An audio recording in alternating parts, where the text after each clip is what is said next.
Hello viewers, வணக்கம் and welcome back to my channel. Shanmugaparani சீரியலுடைய இன்றைக்கி எபிசோடுக்கான ரிவ்யூ என்ன அப்படின்றத பார்க்கலாம். அதுக்கு முன்னாடி இது வரைக்கும் நம்ம சேனலை நீங்கள் சப்ஸ்கிரைப் பண்ணலைன்னா பண்ணிக்கிறங்க. கூடவே இருக்க பெல் ஐக்கானையும் கிளிக் பண்ணி அதில் ஆல் அப்படின்ற ஆப்ஷனையும் கிளிக் பண்ணிக்கிறங்க. அப்போ தான் நான் போடக்கூடிய வீடியோ உங்களுக்கு உடனே நோட்டிஃபிகேஷனாக வரும். சரி வாங்க, இன்றைக்கி எபிசோடில் என்ன நடந்தது அப்படின்றத பார்க்கலாம். எபிசோடை பொறுத்த வரைக்கும் சண்முகம், பரணி இவங்க 2 பேரும் பீச்சுக்கு போகிறாங்க. அங்கே 2 பேருமே தண்ணியில் விளையாடுறாங்க, ஃபோட்டோலாம் எடுக்கிறாங்க. அப்படியே சீனை கட் பண்ணால் சண்முகம், பரணி 2 பேரும் ஹோட்டல் ரூமில் இருக்காங்க. இவங்க 2 பேருக்கு இடையில் ஒரு சின்ன ரொமான்ஸ் சீனை கொடுத்துருப்பாங்க. ஸோ இது எல்லாமே சவுந்தரபாண்டியோடைய கனவு. அதாவது சண்முகம், பரணி இவங்க 2 பேரும் கணவன் மனைவியாக சேர்ந்து வாழ்கிற மாதிரி இங்கே சவுந்தரபாண்டி கனவு கண்டு அலறி அடித்து எழுந்துக்கிறாங்க. பாக்கியம் என்னாச்சு அப்படின்னு சொல்லி விசாரிக்க, கண்ட நேரத்தில் கனவு கண்டா பழிக்குன்னு சொல்லுவாங்க.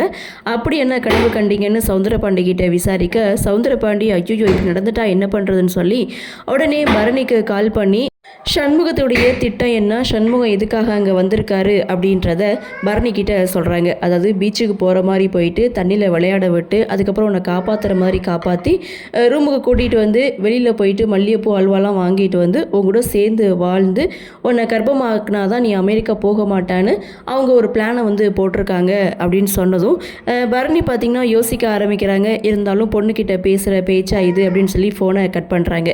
இன்னொரு பக்கம் சண்முகம் கோவிலுக்கு போகிறாரு. கோவிலுக்கு போயிட்டு திரும்பி வரும்போது இடையில பாட்டி பூ வித்துட்ருக்காங்க.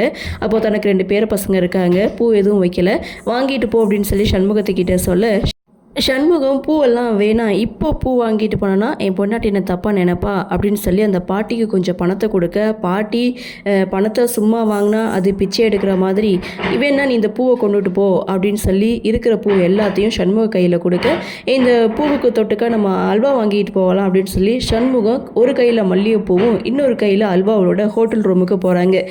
இதை பார்த்த பரணி அப்பா சொன்னது கரெக்டு தான் அப்படின்னு சொல்லி சண்முகத்து மேலே கோவப்பட்டு நான் இப்போவே ஊருக்கு போகிறேன் அப்படின்னு சொல்லிட்டு பெட்டி படுக்கி எடுத்துகிட்டு அங்கேருந்து கிளம்புறாங்க. இரு நானும் வரேன் அப்படின்னு சொல்லிட்டு சண்முகமும் பரணியை பின்தொடர்ந்து போகிறாங்க. இன்னொரு பக்கம் வெங்கடேஷ் வெளியில் வந்துட்டார். ஸோ லாயர் பார்த்திங்கன்னா ஆப்போசிட் பார்ட்டிக்கிட்ட எந்த ஒரு பிரச்சனையும் பண்ணாமல் சமாதானமாக போங்க, இன்னொரு தடவை கேஸ் ஆகிடுச்சு அப்படின்னா உங்களை வெளியில் எடுக்கிறது ரொம்ப கஷ்டம் அப்படின்னு சொல்லி பேசிகிட்டு இருக்கும்போது பள்ளிக்கூடத்து பக்கத்திலேயே காரை நிறுத்துங்கன்னு சொல்லி இடையில இறங்குறாரு.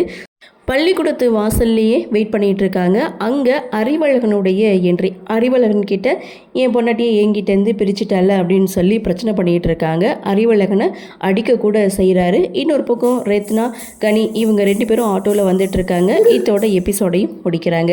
அடுத்து என்ன நடக்குது அப்படின்ற ஒரு எதிர்பார்ப்போட எபிசோடை முடிச்சிருக்காங்க. பார்க்கலாம் அடுத்தடுத்து என்ன மாதிரியான சுவாரஸ்யத்தோடு கதைக்கள நகர்வை கொண்டு வராங்க அப்படின்றத நாமளும் பொறுத்திருந்து பார்க்கலாம்.